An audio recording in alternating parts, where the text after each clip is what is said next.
The Board of Directors of the Port of Guam today voted to place all executive authority at the Port of Guam in the hands of Acting General Manager Joanne Brown, formally giving the former DPW director the power she needs to sign off on contracts and paychecks and personnel actions. So what's the status of Mary Torres? Mary Torres is still on leave. She's back on island. In what capacity? What is her position at the port at this time?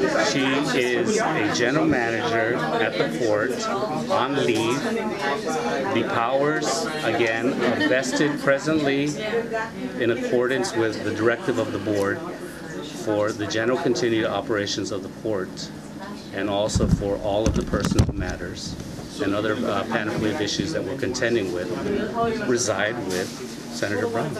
That leaves Mary Torres, general manager of the port, in name only. But her attorney, Pat Seville, telling PNC News today that Torres intends to fight for her good name. Nobody wants to have their name dragged in the mud.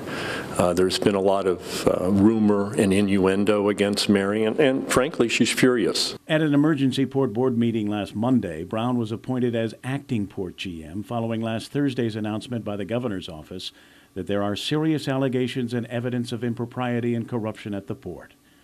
At that Monday meeting, Port Board Chairman Dan Tydenko acknowledged that Torres and former Deputy GM Anisha Terlahi were both named in the ongoing investigation. Terlahi resigned last weekend. Torres has been on leave, prompting Brown's appointment to the acting position Monday.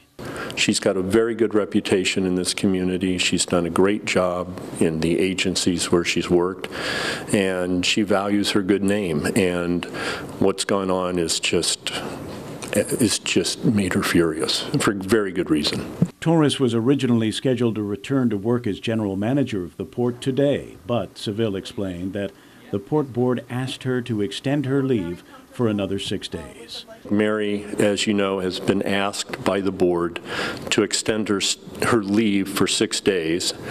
And my understanding is, from what I've seen from the board, is that is solely so that some personnel actions that require the general manager's action, on which Mary has recused herself. She said that she's not going to handle those matters, can be handled by the acting GM. What is your status at the port today vis-a-vis Mary Torres? Well, the only thing I can respond to is what the board has authorized me to do, and at this point they've directed me in terms of the capacity of general manager to undertake the regular day-to-day administrative operations and also to address adverse action cases that have been issued. So that's primarily where I'm at, and I certainly can and only do operate under the direction of the board. You remain in an acting capacity, though, is that correct? Yes. Will there be legal action? Well, I'm not sure what you mean by legal action. And then the next step, I think, would be for Mary to meet with the board when she gets back. To determine her future with the port? Or? Well, I think just to address some of these vicious and vile and unfounded rumors that have surfaced in the press. Kevin Kerrigan, PNC News.